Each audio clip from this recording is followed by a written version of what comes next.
मिष्टी एबरा जा तानी मुर्गा लेवे। ना पापा, मुर्गा मत लेवो, दादी खिसियात तारी। का कहतारी?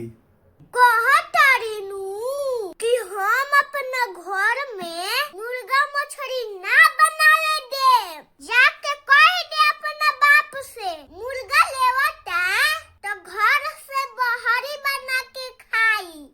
अच्छा जाए दो, कोनो बात नहीं है। घर से बहरिए बना के खाइल जाई, आ खइला के बाद में नहा लिहल जाई, तब घरे आवल जाई। पापा मुर्गा खइला के बाद में नहाई जाई, नहइला से का होई? नहइला के बाद में हमनी के शुद्ध हो जाई मिष्टी, एकदम पवित्र। अच्छा, मुर्गा खइला के बाद में नहा लेला पर आदमी शुद्ध हो जाला।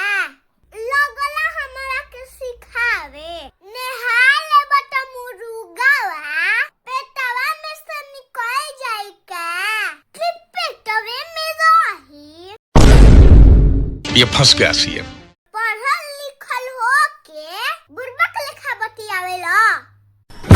हे प्रभु हे हरि राम कृष्ण जगन्नाथ प्रेमानंद, ये क्या हुआ?